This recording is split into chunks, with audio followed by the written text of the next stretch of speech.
Hello everybody, good evening student. बहुत दिनों से सोच रहे थे कि 11th के लिए भी कुछ किया जाए, 11th का स्टार्ट किया जाए। और बट डिले हो रहा था, एक दिन आज नहीं कल, कल नहीं कल, इस तरह से डिले हो रहा था। बट लगा नहीं कि स्टार्ट करना चाहिए। और तो इस ऑर्डर से आज से हम लोग 11th स्टैंडर्ड का भी शुरू करने जा रहे हैं, फिजिक्स 11th स्टैंडर्ड की। Before starting the subject, I just want to talk on some points how to study the physics. Physics start करने 11th स्टैंडर्ड की फिजिक्स स्टार्ट करने से पहले मैं ये बात करना चाहता हूँ कि आप कैसे पढ़ाई करोगे। बेसिकली जब आप 11th में आते हो 10th पास करके, पहली चीज़ तो इसका बहुत इम्पोर्टेंस है इन क्लासेस का आगे आपके फर्दर स्टडी के लिए। इवन हर क्लास इम्पोर्टेंट होता है, हर स्टैंडर्ड इम्पोर्टेंट होता है। आप पैदा होते हो कुछ नहीं जानते हो, आप बोलना सीखते हो, अपने आसपास की चीज़ों को पहचानना सीखते हो। तो ये भी एक इम्पोर्टेंट क्लास होती है जो कि आप अपने घर से सीखते हो। उसी तरह से हर क्लास, हर सब्जेक्ट इम्पोर्टेंट होती है। लेकिन जब भी हम स्टडी करते हैं, स्टडी करने जाते हैं, तो कुछ क्लास में हम एक ड्रास्टिक चेंज पाते हैं। एक ड्रास्टिक चेंज है कि हमको लगता है नहीं, अब से एकदम नया है। जैसे किंडरगार्टन के बाद जब फर्स्ट में जाते हैं तो हमको लगता है नहीं, अब तो एकदम से नया है। और फिफ्थ के बाद जब 6 में एडमिशन लेते हैं तब भी लगता है एकदम से नया है, बहुत ज़्यादा है। 6 के बाद 9th में एडमिशन लेते हैं तो फिर लगता है कि नहीं, नया है पर बहुत ज़्यादा है। और 10th के बाद जब 11th में आप एडमिशन लेते हो तो आपको लगता है तो बहुत बड़ा सिलेबस है, अब तक जो हम पढ़ते रहे उसमें तो कुछ नहीं था, ये तो बहुत बड़ा सिलेबस है। तो पहले तो ये कि सिलेबस बड़ा नहीं है। हाँ, आप 10th पढ़ के आए हो तो आपको एक साइंस में एवरेज में 4 चैप्टर फिजिक्स, 4 केमिस्ट्री और 4 बायो पढ़े हो, या 5 चैप्टर। और यहाँ पे आपको एक सब्जेक्ट के लिए भी 10 से 15 चैप्टर आपको पढ़ने होते हैं। तो आपको लगता है नहीं कि अभी तो सिलेबस बहुत ज़्यादा है। एक्चुअली ये कुछ एलाबोरेटेड फॉर्म है जो आप 9th-10th में पढ़ के आए हो, और it is very interested actually, that's why I can say it is not a huge syllabus. आप किसी चीज़ में इंटरेस्ट लेने लगते हो तो इंटरेस्ट लेने के ब्याज पे आप नहीं कह सकते ना कि ये बहुत ज़्यादा है। कोई चीज़ में इंटरेस्ट लो तो आसानी, वो बहुत छोटा लगता है, खुशी के ऊपर बहुत छोटे होते हैं। तो मेरे कहने का मतलब ये है कि अभी आपको लग रहा होगा कि सिलेबस बड़ा है, बट एक्चुअली में बड़ा नहीं। आप इंटरेस्ट लेके देखो, ये आपको बहुत छोटा लगेगा, पहली चीज़। और आपको कुछ भी नया भी नहीं लगेगा, सब कुछ वही लगेगा। बस लगेगा कि एक स्टेप था जो कि एलिमेंट्री इन्फॉर्मेशन हमने लिए प्रीवियस क्लास में, अब उसका आगे काम पढ़ रहे हैं, बस इतना ही आपको फर्क लगेगा, कुछ भी नया नहीं लगेगा। मैं आपको यहाँ से यकीन दिलाता हूँ। अब ऐसे में आप पढ़ोगे कैसे, ये चीज़ देखो आपने अगर 11th स्टैंडर्ड सीबीएसई में कहीं पे एडमिशन लिया है तो आपके लिए जो बोर्ड एक अलॉटेड बुक है, जो बोर्ड सजेस्ट करता है आपको, वो कोई एनसीईआरटी। इवन अभी तो यूनिफिकेशन हो गया, सब जगह पर एनसीईआरटी ही बुक चलाई जा रही है।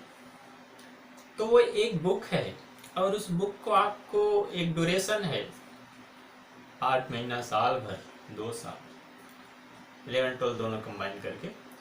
और फिर उसी बुक से आपके एग्जाम होने, आपके बोर्ड के एग्जाम, आपके होम एग्जाम, आपके कंपटीशन एग्जाम, जैसे कुछ एक एंट्रेंस एग्जाम होते हैं, पॉपुलर एंट्रेंस एग्जाम है, नीट, जेई मेंस, तो वो भी उसी बुक से होना। यानी आपका स्टडी करने के लिए जो आपके पास की है वो एनसीईआरटी बुक। हाँ, आपको लैंग्वेज टफ लगती है तो उसके रेफरेंस में कोई बुक खरीदते हो, क्वेश्चन आपको वहाँ पे उतने नहीं मिल पा रहे हैं तो उसके लिए कोई और बुक लेते हो, लेकिन आपकी रेफरेंस बुक जो है वो क्या है, या मेन बुक क्या है, वो एनसीईआरटी।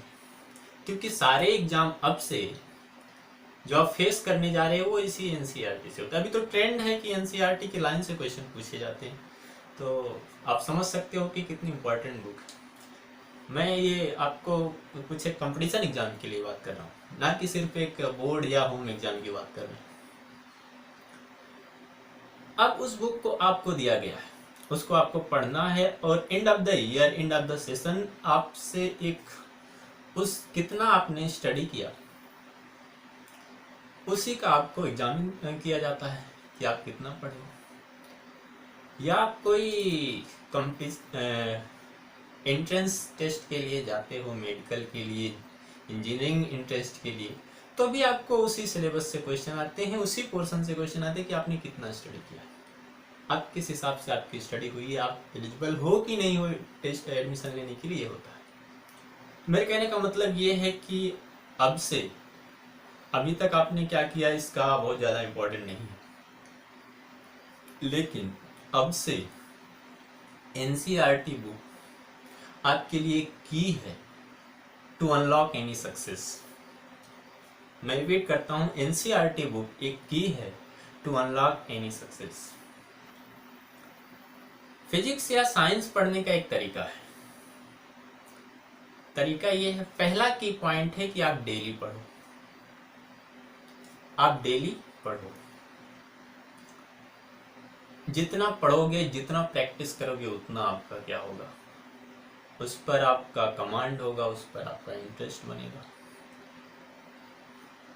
और डेली आपको बुक पढ़ना है। जैसे हम कोई टॉपिक यहाँ कवर करेंगे, आप ये मत सोचो कि ये जो मैं नोट्स दे रहा हूँ, ये जो मैं पढ़ा रहा हूँ, ये सफिशिएंट, आपको बुक नहीं पढ़ना। बिल्कुल गलत बात है, बिल्कुल गलत अवधारणा है। आपको बुक हर हाल में पढ़ना है। बहुत सारे पॉइंट मैं यहाँ भूल जाता हूँ, एक क्लास में पढ़ाता हूँ, दूसरे क्लास में कुछ पॉइंट छूट जाते हैं, लेकिन बुक में हर पॉइंट है। तो आपको बुक हर पॉइंट पढ़ना है, एवरीडे पढ़ना है जितना हमने पढ़ा है, पहली चीज़। और कोशिश तो ये करो कि जो हम पढ़ाने वाले हैं उससे पहले उतना बुक आप पढ़ के आपका इंटरेस्ट बनेगा, आपको सीखने के लिए उसमें आप क्रेजी रहोगे, आप सीखने के लिए इंटरेस्टेड रहोगे, you are become very keen to study about that topic. तो ये है की पॉइंट है कि आप उस पोर्शन को पहले पढ़ लें, आप रीड ही कर लें, you become aware some terminology, you become aware some point what you actually know. दूसरी चीज़ क्या है कि जब यहाँ से पढ़ाया जाए तो आप उसको एक बार जरूर रिवाइज करें और उससे बेस्ड इलस्ट्रेशन सॉल्व करें, न्यूमेरिकल प्रॉब्लम सॉल्व करें।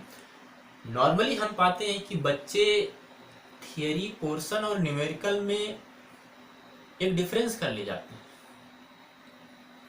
एक सेग्रीगेशन कर ले जाते हैं कि ये तो न्यूमेरिकल साहब ही हमसे नहीं आता है और ये थियरी है ये हमको आती है। बायो के बच्चों की सबसे ज़्यादा कंप्लेन ये, मेरे समझ में नहीं आता how you segregate the subject in different two part, one is numerical and other is theory. ये मेरे आज तक नहीं समझ में आया।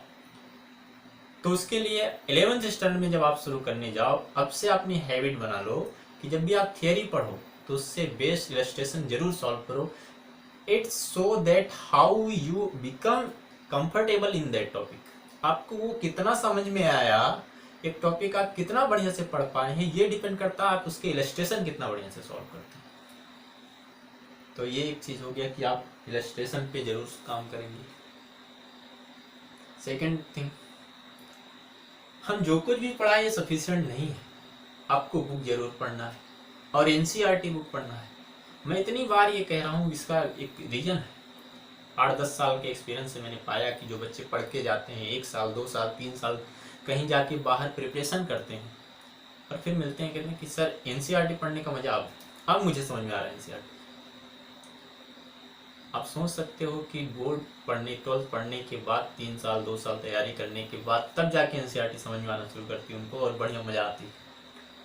तो अगर आज से आप हैबिट बना लिए तो आप सोच सकते हो how you become more successful.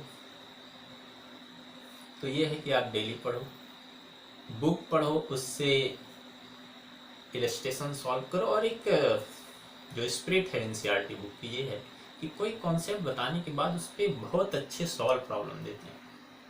Chemistry में इंटेक्स्ट क्वेश्चन देते हैं, उसको सॉल्व करने से आप बिल्कुल एक जो होता है ना क्रिस्टल क्लियर हो जाता है टॉपिक, वो क्रिस्टल क्लियर कराते हैं। तो ये और जब आप पढ़ोगे तो आपको लगेगा कि एनसीईआरटी की एक एक लाइन बहुत बड़ी बात कहती है, बहुत कुछ कह जाती है। तो कुछ जो अच्छे जानकार हों कहते हैं कि इसको बाइबल की तरह से पढ़ो, कुरान की तरह से पढ़ो, रामायण की तरह से पढ़ो। मतलब हर लाइन हर वर्ड की इम्पोर्टेंस है, इसीलिए लाइन बेस्ड क्वेश्चन आता है। आप अगर दिए होगे कहीं का इंटेंस तो आप पाए होगे कि एनसीईआरटी की लाइन से एक क्वेश्चन बना के दिया गया है। तो ये इम्पोर्टेंस है एनसीईआरटी की। तो 4 पॉइंट आप नोट कर लो फिजिक्स पढ़ने के लिए। एक तो आप डेली पढ़ना है, जितना प्रैक्टिस करोगे उतना कंफर्टेबल रहोगे। अब उससे क्या मतलब, जैसे आपको तैरने के लिए बताया जाए कि ऐसे हाथ मारते हैं पैर मारते हैं और तैर सकते हैं, तो क्या आप तैर सकते हो? या आप बाइक चलाते हो साइकिल चलाते हो और कहा जाए कि ऐसे पैडल मारना है और टर्न आएगा हैंडल को टर्न कर देना, साइकिल चला सकते हो? कब चला लेता हो? जब जितना आप प्रैक्टिस करते हो उतना कंफर्टेबली उतना स्मूथली आप चला पाते हो। वही यहाँ भी एप्लीकेबल होता है कि जितना आप प्रैक्टिस करोगे उतना अच्छा पढ़ोगे और उतना ज़्यादा कंफर्टेबल रहोगे सब्जेक्ट में। दूसरी चीज़ ये क्या करना है कि आपको उसके बेस्ड न्यूमेरिकल जरूर सॉल्व करनी। जो प्रॉब्लम आती है रिस्पेक्टिव टीचर से आप पूछें, नेट हेल्प लें। अब तो बहुत सारे टीचिंग एड्स आपके नेट्स में मिल जा रहे हैं, तो नेट हेल्प लें, आपको सब कुछ मिलेगा। और एक बार आपने इंटरेस्ट बना लिया 11th स्टैंडर्ड में तो फिर आप नहीं रुकोगे। और एक बड़ा इंपॉर्टेंस है इस फर्स्ट ईयर का, 40% वेटेज होता है जो कॉम्पिटिटिव एंट्रेंस एग्जाम होते हैं। और जो एक ड्रॉबैक रहती है बच्चों की, जो यहाँ पढ़ के या किसी स्कूल में पढ़ के डायरेक्टली एंट्रेंस क्वालिफाई नहीं कर पाते हैं, मैं I am very clearly speaking to you कि वो ड्रॉबैक 11th की होती है। 12th में तो आपको डर है कि बोर्ड देना, आप बहुत कुछ अच्छा पढ़ जाते हो, लेकिन 11th आप होम एग्जाम की वजह से, या आप ये कहो कि मोस्ट ऑफ द स्कूल कभी भी सिलेबस कंप्लीट नहीं कर पाते। और इतना इम्पोर्टेंट है ये, अब सिलेबस ही नहीं कंप्लीट हो रहा है या आप हो रहा है तो बहुत रफली हो जा रहा है आपको, तो बेसिकली ये छूटता जाता है। अब ये जब छूटता है और एंट्रेंस में आपको 40% इससे क्वेश्चन आते हैं तो आप बिल्कुल नहीं कर पाते हो, फिर वहाँ आप होपलेस होते हो। आपको 1 साल 2 साल अगर अलग से तैयारी करने के लिए लगता है।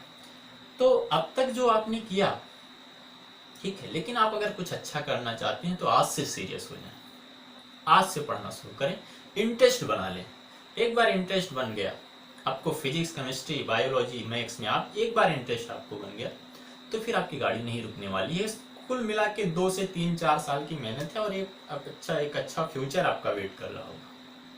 ये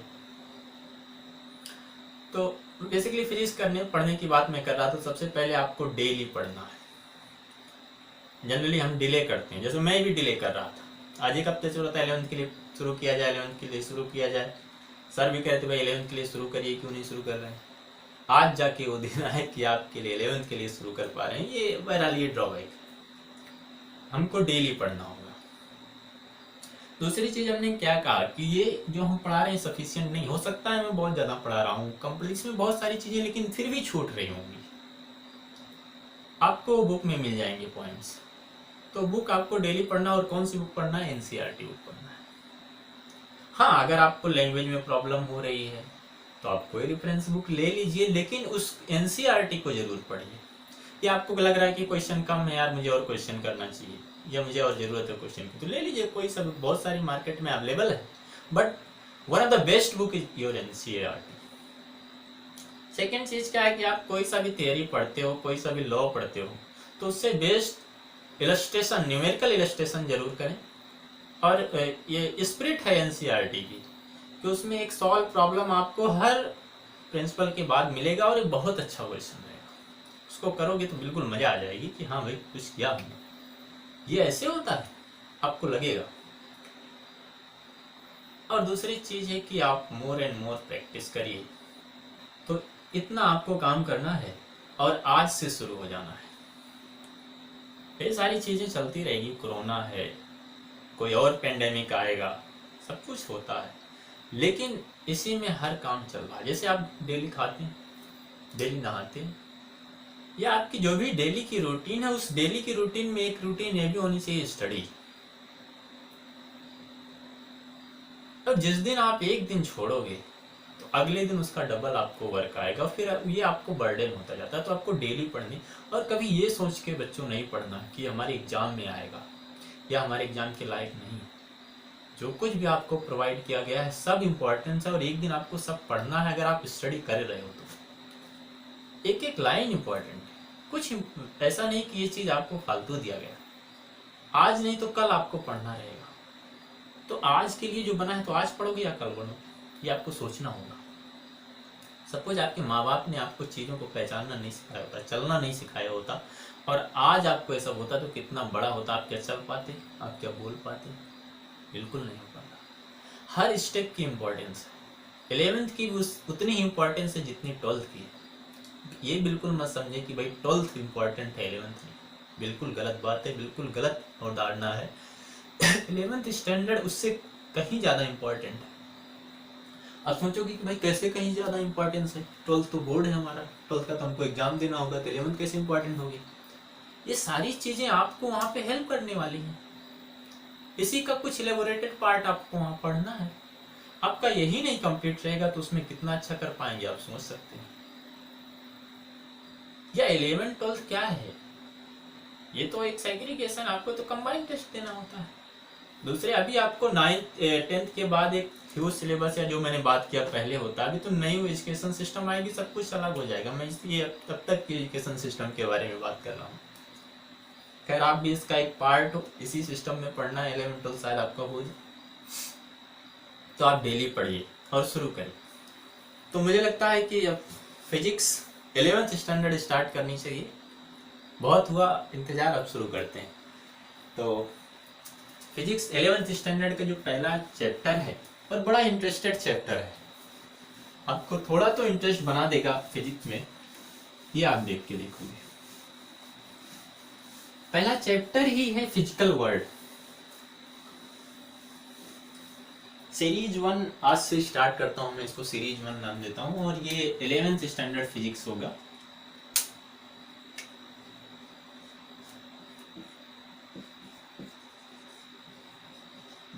हमारे YouTube चैनल पे ये सीरीज 1 से स्टार्ट होगा, फर्स्ट सीरीज है ये, प्लस 12th की सेकंड सीरीज होगी। हम आपको बताएंगे हमारे चैनल पे, आप सब्सक्राइब करके इसको फिर कंटिन्यू कर पाएंगे। इसका जो पहला चैप्टर है वो है फिजिकल वर्ल्ड।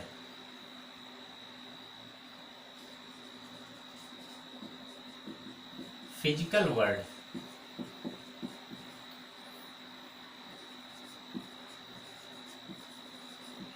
बच्चों, जब आप 10th पढ़ के 11th में आते हो, और तब आपको लगता है कि भाई ये फिजिक्स एक सब्जेक्ट, केमिस्ट्री एक सब्जेक्ट, मैथ या बायो एक सब्जेक्ट, तो अक्सर हमसे बच्चे पूछते हैं कि फिजिक्स क्या है।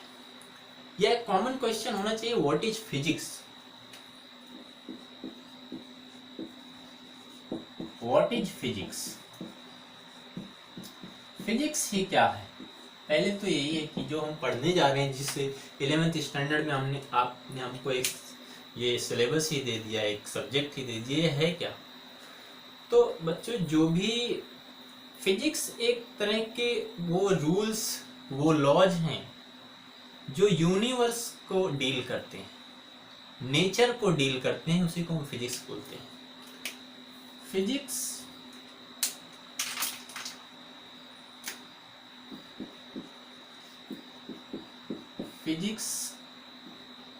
is law and rules which deals with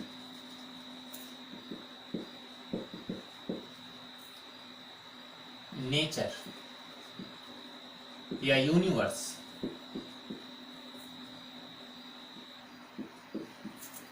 first thing, जो नेचर, वो लॉज या रूल्स जो नेचर या यूनिवर्स को डील करता है, वही फिजिक्स। या कुछ बुक में आपको मिलेगा कि physics is the science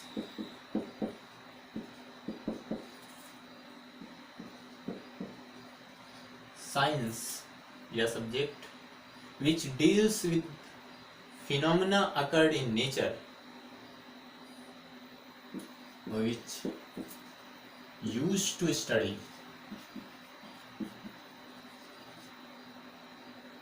of nature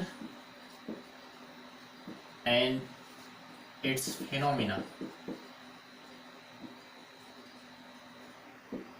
जो नेचर है, प्रकृति है, या जो फिनोमिना उसके हो रहे हैं उसको पढ़ेंगे कैसे? फिजिक्स से पढ़ेंगे। ये दिन रात का होना, रेनबो का बनना, हमारे आसपास एयर का होना,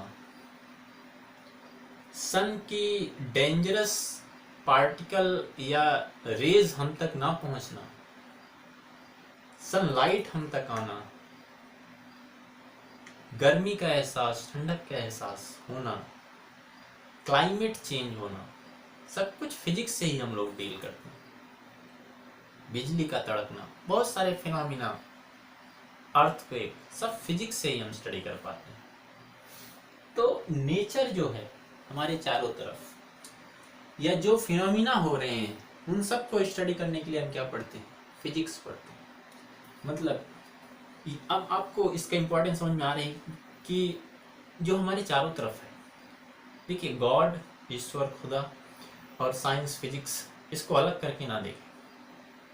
या यूं समझे कि गॉड, ईश्वर को समझने के लिए हमको साइंस का नॉलेज जरूरी है, फिजिक्स का नॉलेज जरूरी है।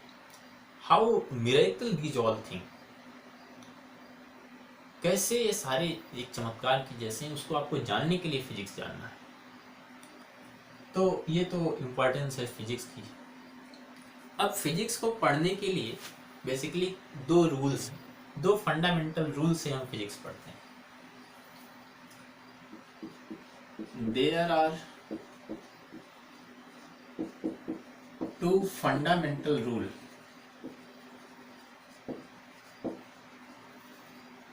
To study of physics. Physics को पढ़ने के लिए दो फंडामेंटल रूल्स हैं। एक तो रूल होता है यूनिफिकेशन,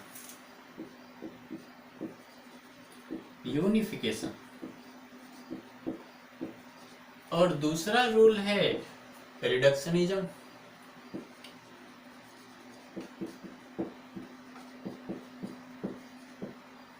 यानी फिजिक्स स्टडी बेसिकली दो रूल से, दो फंडामेंटल रूल से करते हैं। एक होता है यूनिफिकेशन और होता है दूसरा रिडक्शनिज्म। यूनिफिकेशन का सेंस समझिए जरा सा।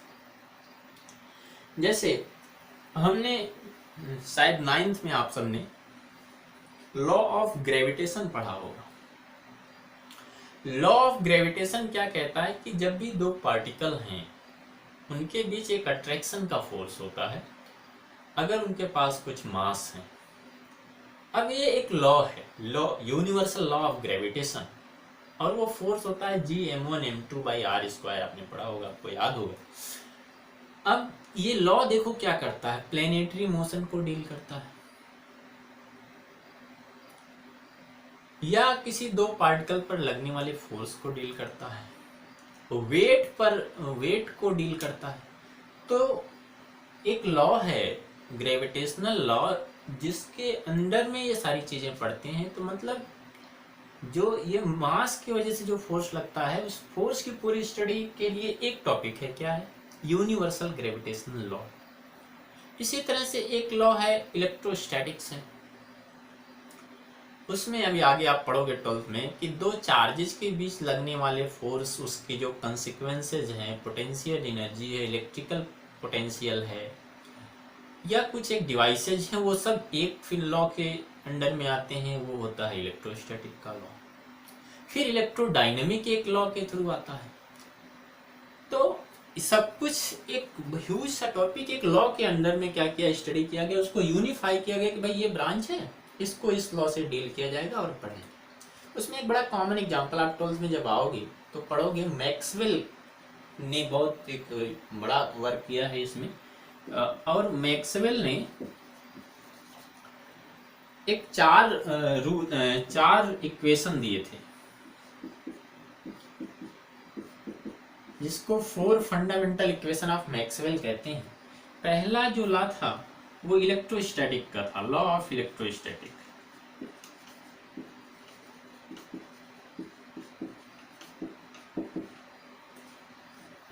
उसमें एक चार्ज अगर स्टैटिक कंडीशन पे है या उसके जितने भी फिनोमिना होते हैं सब एक लॉ से, एक इक्वेशन से उन्होंने क्या किया, डील कर दिया। एक इक्वेशन से पूरा इलेक्ट्रोस्टैटिक उन्होंने डील किया। वो क्या था, लॉ ऑफ इलेक्ट्रोस्टैटिक्स। दूसरा जो लॉ था वो था लॉ ऑफ इलेक्ट्रोडायनेमिक्स। इलेक्ट्रोडायनेमिक्स।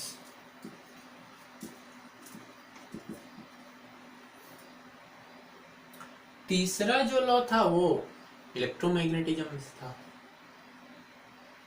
और चौथा जो लॉ था वो इलेक्ट्रोमैग्नेटिक वेव से था। तो इन्होंने चार लॉ से पूरा का पूरा क्या किया, इलेक्ट्रो मैग्नेटिज्म को ही, एक बेसिकली टॉपिक है इलेक्ट्रोमैग्नेटिज्म। इस पूरे इलेक्ट्रोमैग्नेटिज्म को उन्होंने चार लॉ से या चार इक्वेशन से ही पूरा डील कर दिया। तो दिस इज व्हाट यूनिफिकेशन, इसको हम यूनिफिकेशन के नाम से जानते हैं। ये ईएम वेव, इलेक्ट्रोमैग्नेटिक वेव, और ये मैग्नेटिक या लॉ ऑफ मैग्नेटिज्म था, मैग्नेटिज्म। हम बहुत ज़्यादा डिटेल इसमें एक्चुअली नहीं जा रहे हैं क्योंकि ये 12th का टॉपिक है, आपको भी उतना बढ़िया नहीं आएगा। बस आप ये समझे कि यूनिफिकेशन का मतलब क्या है। मतलब एक लॉ के थ्रू बहुत सारे टॉपिक को स्टडी करना, वो क्या है, यूनिफिकेशन है। दूसरा लॉ है रिडक्शनिज्म।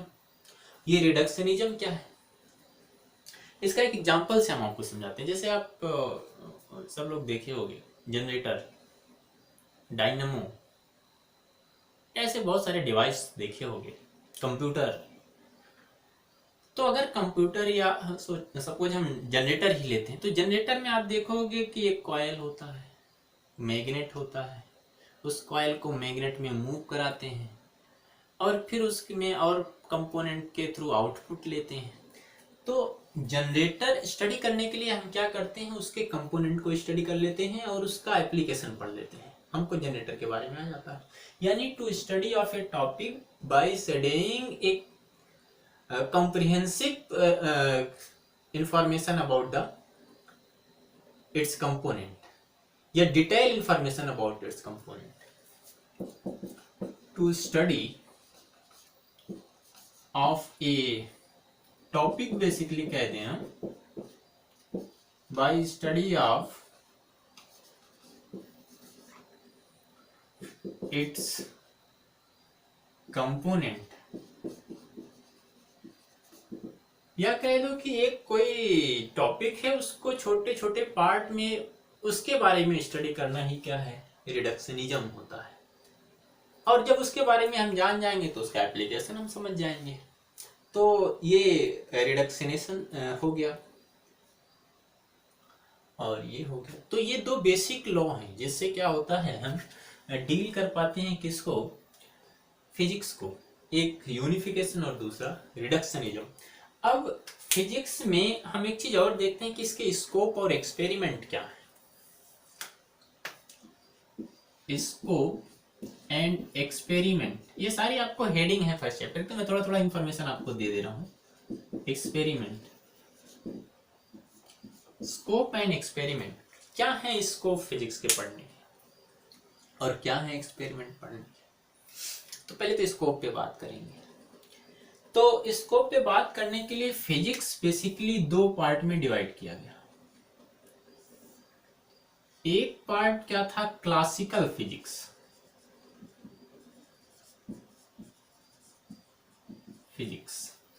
और दूसरा है मॉडर्न फिजिक्स।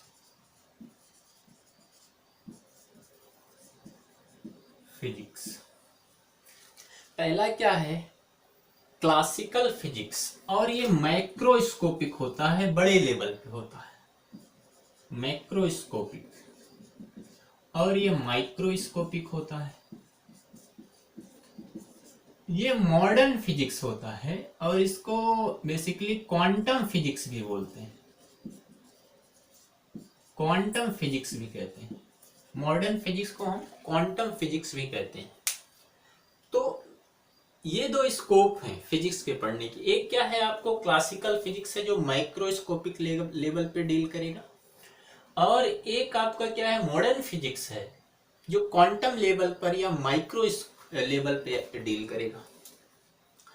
अब इस क्लासिकल फिजिक्स की क्या क्या चीजें आपको सीखनी है, मैं एक ब्रीफ नॉलेज आपको देता हूँ। उसकी डिटेल हमको क्लास वाइज आगे मिलेगी, कुछ फर्स्ट ईयर में मिलेगा, कुछ फाइनल में मिलेगा, लेकिन हम आपको क्या करते हैं, एक ब्रीफ आपको उसका देते हैं, कि एक ब्रीफ आपको उसका प्रोवाइड कर दें।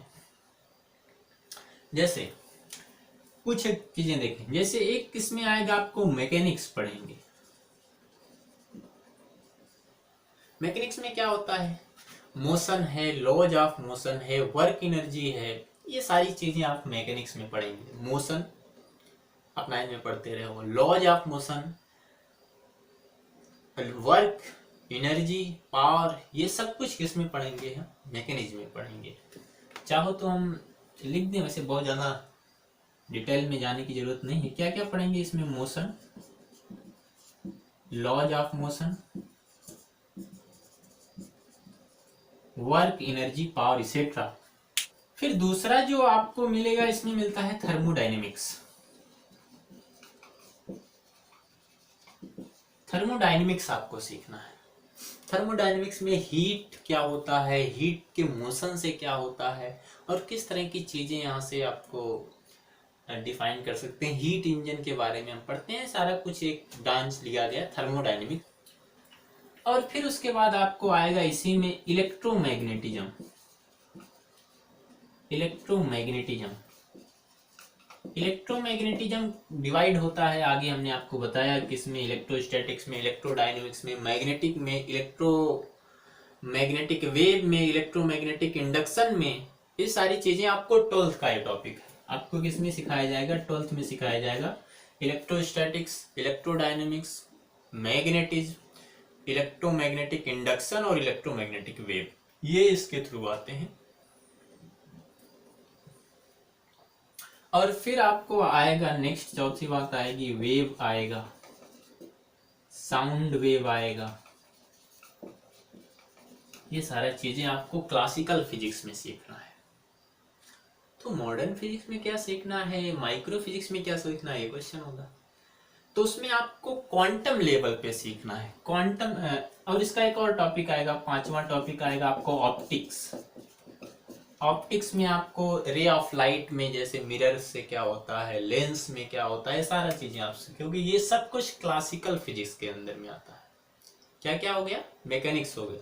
मैकेनिक्स में क्या चीजें हैं, motion, laws of motion, work energy, power, etcetera. Sorry. दूसरा है थर्मोडायनेमिक्स। थर्मोडायनेमिक्स क्या है, थर्मल प्रॉपर्टी ऑफ मैटर हो गया, हीट के मोशन से क्या क्या चीजें होती हैं, सारा कुछ, टेम्परेचर क्या होता है, क्या स्केल है, ये सारा कुछ सीखोगे। फिर आता है इलेक्ट्रोमैग्नेटिज्म, एक ह्यूज टॉपिक है, 12th का टॉपिक है, जिसमें आएगा electrostatics, electrodynamics, magnetic, electromagnetic induction और electromagnetic wave, alternating current, transformer, ये इतना सब कुछ इसमें आता है। फिर आता है वेव, साउंड, और एक चीज और है, वेव साउंड के अलावा इलेक्ट्रोमैग्नेटिक, फ्लूइड क्या होता है, फ्लूइड मैकेनिक्स क्या होता है, ये भी एक चीज मैकेनिक्स का इंपॉर्टेंट पॉइंट होता है। मैं यहाँ लिखता हूँ 6 पॉइंट, फ्लूइड मैकेनिक्स। फ्लूइड की क्या क्या प्रॉपर्टी होती हैं, उसके मैकेनिक्स क्या हैं, ये सारा कुछ हम लोग सीखते हैं। और ऑप्टिक्स, रे ऑफ लाइट की वजह से जो फिनोमिना होते हैं, मिरर पर क्या होता है, उस पर क्या होता है, सब कुछ हम ऑप्टिक्स में सीखते हैं। अब आते हैं मॉडर्न फिजिक्स में क्या सीखोगे। तो मॉडर्न फिजिक्स में आप सीखोगे एटम, न्यूक्लियस, सेमीकंडक्टर, ये सब आप मॉडर्न फिजिक्स में सीखते हैं। ये भी सारे का सारा क्या है, 12th का टॉपिक है, आपका 11th का टॉपिक नहीं है। तो ये सारी चीजें क्या होती है, हम किस में सीख पा रहे हैं, स्कोप में है। एक्सपेरिमेंट क्या है, एक्सपेरिमेंट में बेसिकली हम लोग सीखते हैं कुछ चीजें। एक तो जो फिनोमिना नेचर में होता है, phenomena occurred in nature, occurred in nature, nature में जो फिनोमिना होता है, जैसे सनराइज सनसेट रेडिश दिखता है, बारिश के टाइम पर बादल होते हैं, रेनबो क्या होता है, क्लाउड क्यों इतना होते हैं, या फॉग क्या है, ये सारा कुछ हम किस में सीखते हैं, एक फिनोमिना के अंदर ये सारे हो रहे हैं, तो ये हम उससे हो ऑटोमेटिक हो रहा है उससे देखते हैं। दूसरा होता है एक्सपेरिमेंट जो हम कंडक्ट करते हैं, एक्सपेरिमेंट इन लैब, लैब के एक्सपेरिमेंट के बारे में हम लोग सीखते हैं।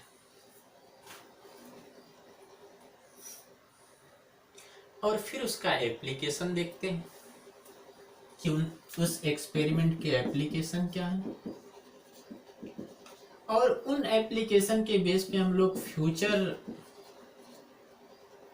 प्रेडिक्शन करते हैं। इसका बेस्ट एग्जांपल है गूगल मैप। आपको सब कुछ पहले से बता दें कि ये होना है, ये यहाँ है, यहाँ जाना है, तो ये स्कोप एंड एक्सपेरिमेंट हो गए। ये सब हमको सीखना है। इसमें आपने ये सारा चीजें देखा है, सब आपको 12th में सीखना है, इसके कुछ पोर्शन 11th में सीखने हैं, लेकिन this is how to do study of physics. इस तरह से कैसे हम फिजिक्स की स्टडी करते हैं, ये यहाँ से हमको मिलता है। चलिए आगे चलते हैं, इसको रफ करेंगे। आप ये सब नोट्स बनाते रहें,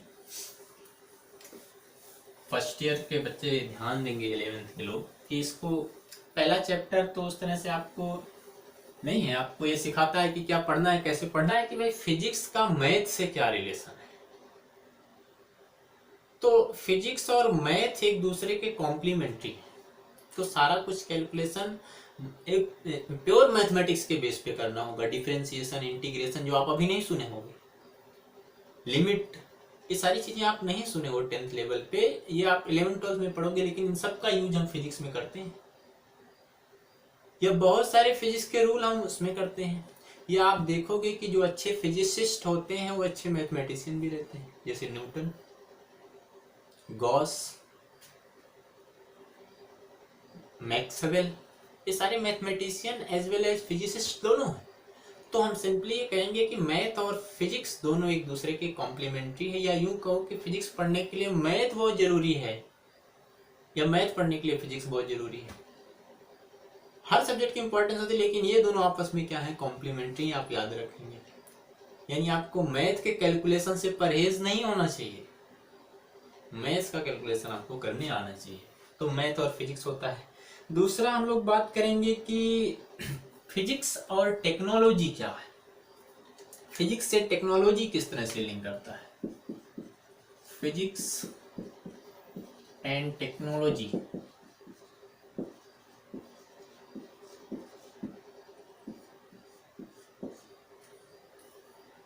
हम उसका एक एग्जांपल बताते हैं। जैसे पहले सिलिकॉन चिप की डिस्कवरी नहीं हुई थी जब, लेकिन जब सिलिकॉन चिप की डिस्कवरी हुई तो बहुत सारी चीजें आई। फॉर एग्जांपल सिलिकॉन चिप,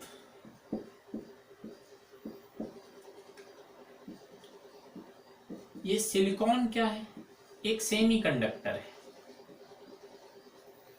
ये भी आपको 12th में इसका डिटेल सिखाई जाएगी कि सेमीकंडक्टर क्या है, इसके वर्क करने की मैकेनिज्म क्या है, ये सारी चीजें होती हैं।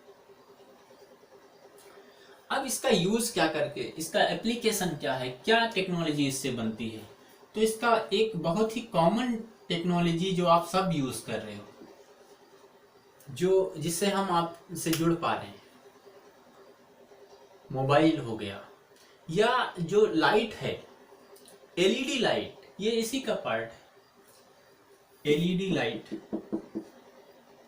मोबाइल कंप्यूटर जो चिप होता है बेसिकली, या समझो आप आईसी बोलते हो, वो सब किसके होते हैं? सेमीकंडक्टर के बने होते हैं। डायोड बोलते हो या फिर ट्रांजिस्टर, आगे पढ़ोगे ये सारी चीज़ें, अभी आपको नहीं लग रही होंगी, लेकिन ये सब बहुत तेजी चीज़ें हैं, बहुत आसान चीज़ें आप सीखोगे।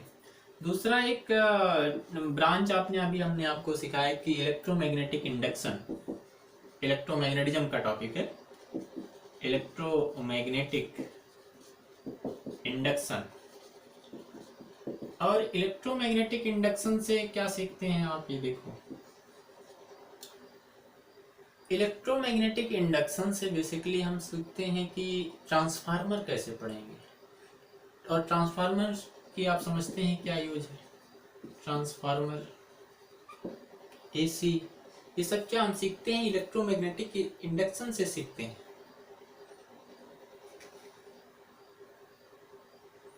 अल्टरनेटिंग करंट, दो टाइप की करंट होती है। अब तक आपने जो पढ़े होंगे, एक ओम्स लॉ पढ़े होंगे, वो डायरेक्ट करंट के लिए एप्लीकेबल होता था। ट्रांसफार्मर या अल्टरनेटिंग करंट, जो करंट आपके घरों में आती है, नेटिंग करंट। और ऐसे ही इसी का एक एडवांस आप इलेक्ट्रोमैग्नेटिक वेव पढ़ोगे।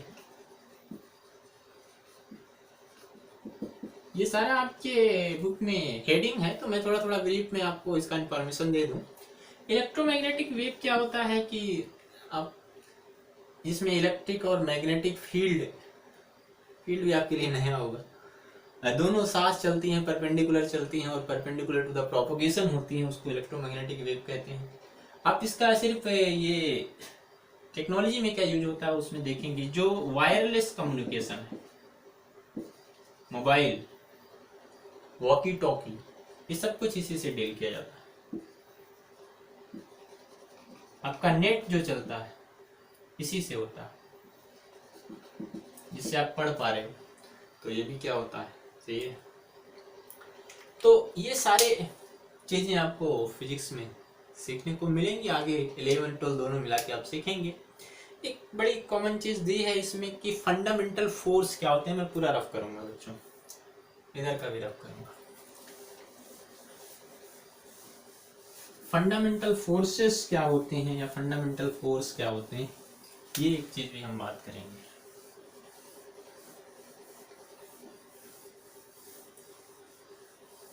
फंडामेंटल फोर्स,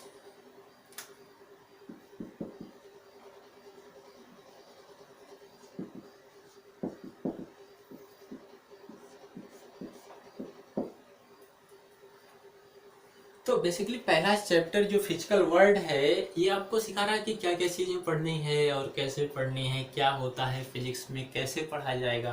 तो आपको सिर्फ एलिमेंट्री इन्फॉर्मेशन दी जा रही है, बाकी इसका डिटेल आपको इन दोनों साल में 11 12 मिला के सीखना रहेगा। यही सारी चीज़ें जो हमने आपसे थोड़ा थोड़ा बात किया है, इसी का इलेबोरेटेड पार्ट आपको सीखने को मिलेगा यहाँ पे। अब ये बात आए कि फंडामेंटल फोर्स क्या, क्योंकि ज़्यादातर फिनोमेना आप देखोगे इन्हीं फोर्सेस के बिहाफ पे होते हैं। तो ये कौन से हैं, तो हम बात करेंगे बेसिकली 4 फंडामेंटल फोर्स होते हैं। There are 4 fundamental forces.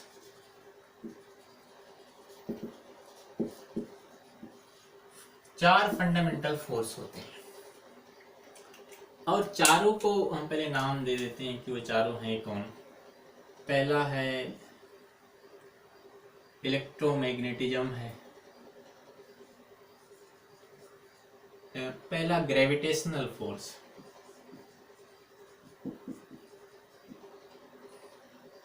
Gravitational force. दूसरा है इलेक्ट्रोमैग्नेटिक फोर्स, इलेक्ट्रोमैग्नेटिक फोर्स। तीसरा है वीक न्यूक्लियर फोर्स,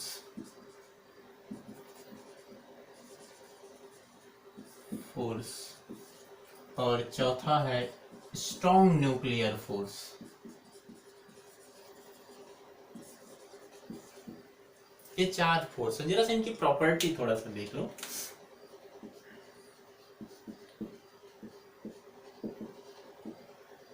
बेसिकली ये चार क्या हैं? फोर्सेस हैं। ग्रेविटेशनल फोर्स, दो पार्टिकल जिनके मास होते हैं उनमें लगता है। इलेक्ट्रोमैग्नेटिक फोर्स, जिनमें चार्ज होते हैं उनमें लगता है। वीक न्यूक्लियर फोर्स एक टाइप के सर्टेन रेडिएशन में ही लगता है। स्ट्रॉन्ग न्यूक्लियर फोर्स, न्यूक्लियस में आपने पढ़ा होगा एटॉमिक मॉडल 9th में, कि उसमें न्यूक्लियस में प्रोटॉन और न्यूट्रॉन होते हैं, जहाँ पर प्रोटॉन पर पॉजिटिव चार्ज रहता है और पॉजिटिव पॉजिटिव आपस में रिपल करने के बावजूद एक छोटे पोर्शन जिसको न्यूक्लियस रदरफोर्ड ने कहा था उसमें रहते हैं।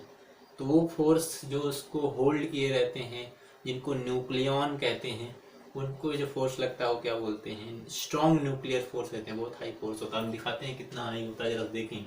पहली प्रॉपर्टी हम लोग बात करेंगे कि रेंज कितनी होती, किसकी रेंज क्या है, मतलब कितनी दूर तक वर्क करता है। तो ग्रेविटेशनल फोर्स की रेंज इन्फिनिटी है।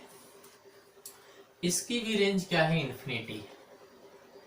इन्फिनिटी डिस्टेंस तक वर्क करता है। वीक न्यूक्लियर फोर्स 10⁻⁻15 मीटर यानी फर्मी मीटर होता है। स्ट्रॉन्ग न्यूक्लियर फोर्स भी 10⁻⁻15 मीटर तक ही काम करता है। तो ये रेंज हो गया। स्ट्रेंथ देखो कितनी होती, कौन कितना पावरफुल है। स्ट्रेंथ अगर हम कंपेयर कर जाएं, कंपेरेबल स्ट्रेंथ निकालते हैं। अगर इसकी 1 मान लें, इसकी क्या मान लें? 1 मान लें कि सपोज इसमें 1 यूनिट या 1 न्यूटन का फोर्स लग रहा है थोड़ी देर के, तो ये 10⁻25 न्यूटन लगेगा। अगर ये 1 न्यूटन लग रहा है तो ये 10⁻25 और ये 36 और ये 10⁻38।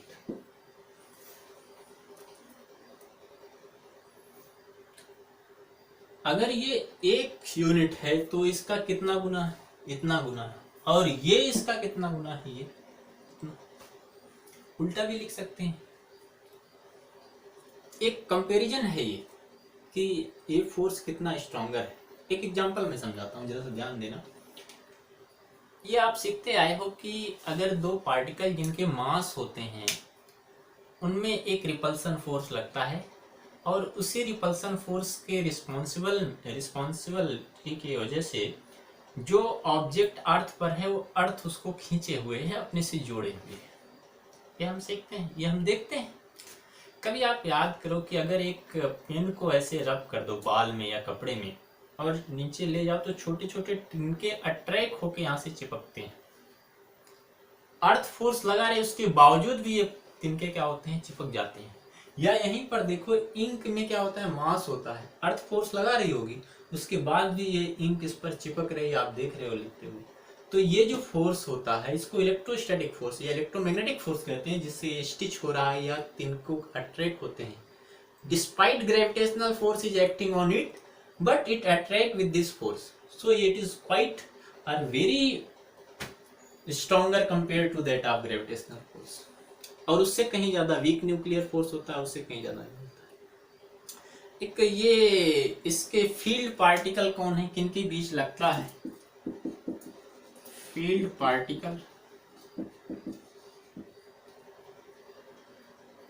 पार्टिकल ग्रेविटेशनल फोर्स के जो पार्टिकल उनको ग्रेविटॉन बोलते हैं। ग्रेविटॉन मतलब जिसका कुछ मास होता है उसमें ग्रेविटेशनल फोर्स लगता है, उसको ग्रेविटॉन बोलते हैं। इलेक्ट्रोमैग्नेटिक फोर्स जो लगता है उसको, उन पार्टिकल को फोटॉन्स बोलते हैं। और ये जो फोर्स होता है ये बीटा डीके में होता है। आप न्यूक्लियर डीके पढ़े होंगे, बीटा डीके में ये लगता है। और ये बोसॉन इन पार्टिकल को बोलते हैं, उनमें लगता है। जिन पार्टिकल के बीच ये फोर्स लगता है उनको क्या बोलते हैं? बोसॉन बोलते हैं। और जो स्ट्रॉन्ग न्यूक्लियर फोर्स बोलते हैं उन पार्टिकल को न्यूक्लियॉन या ग्लूऑन बोलते हैं।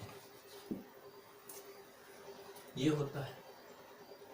ये आप पढ़ चुके हो 9th में भी, आगे फिर से 11th में पढ़ोगे, ये 12th में ये सारी चीज़ें आप 12th में सीखोगे, बाकी के फोर्सेज। तो ये 4 फंडामेंटल फोर्सेज हैं जो आपको पूरे सिलेबस में 11th 12th में सीखना है, कुछ 11th में कुछ 12th में, और इनकी कुछ एक रेंज हो रही है। और सबसे इंटरेस्टेड बात, इसी के साथ ये चैप्टर कंप्लीट होता है। 11th स्टैंडर्ड का फर्स्ट चैप्टर इसी के साथ कंप्लीट होता है। आप इंजॉय करिए, स्टडी करिए, और आज से मन बना लीजिए फिजिक्स पढ़ने का।